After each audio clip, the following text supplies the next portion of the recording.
Chapter 70. The SPHYNX. It should not have been omitted that previous to completely stripping the body of the Leviathan, he was beheaded. Now, the beheading of the sperm whale is a scientific anatomical feat, upon which experienced whale surgeons very much pride themselves, and not without reason. Consider that the whale has nothing that can properly be called a neck. On the contrary, where his head and body seem to join, there, in that very place, is the thickest part of him. Remember, also, that the surgeon must operate from above, some 8 or 10 feet intervening between him and his subject, and that subject almost hidden in a discolored, rolling, and oftentimes tumultuous and bursting sea. Bear in mind, too, that under these untoward circumstances he has to cut many feet deep in the flesh, and in that subterraneous manner, without so much as getting one single peep into the ever-contracting gash thus made. He must skillfully steer clear of all adjacent, interdicted parts, and exactly divide the spine at a critical point hard by its insertion into the skull.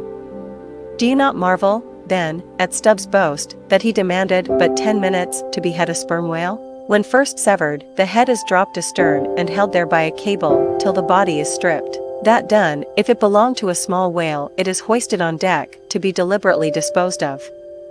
But, with a full-grown Leviathan this is impossible, for the sperm whale's head embraces nearly 1/3 of his entire bulk, and completely to suspend such a burden as that, even by the immense tackles of a whaler, this were as vain a thing as to attempt weighing a Dutch barn in jeweler's scales. The Pequod's whale being decapitated and the body stripped, the head was hoisted against the ship's side, about halfway out of the sea, so that it might yet in great part be buoyed up by its native element, and there with the strained craft steeply leaning over to it, by reason of the enormous downward drag from the lower masthead, and every yard arm on that side projecting like a crane over the waves, there, that blood-dripping head hung to the Pequod's waist like the giant Holofernes's from the girdle of Judith. When this last task was accomplished it was noon, and the seamen went below to their dinner.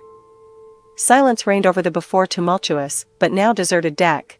An intense copper calm, like a universal yellow lotus, was more and more unfolding its noiseless measureless leaves upon the sea. A short space elapsed, and up into this noiselessness came Ahab alone from his cabin. Taking a few turns on the quarter-deck, he paused to gaze over the side, then slowly getting into the main chains he took Stubbs' long spade, still remaining there after the whale's decapitation, and striking it into the lower part of the half-suspended mass, placed its other end crutchwise under one arm, and so stood leaning over with eyes attentively fixed on this head. It was a black and hooded head, and hanging there in the midst of so intense a calm, it seemed the SPHYNX's in the desert. "Speak, thou vast and venerable head," muttered Ahab, which, though ungarnished with a beard, yet here and there lookest hoary with mosses. "Speak, mighty head, and tell us the secret thing that is in thee. Of all divers, thou hast dived the deepest. That head upon which the upper sun now gleams, has moved amid this world's foundations, where unrecorded names and navies rust, and untold hopes and anchors rot,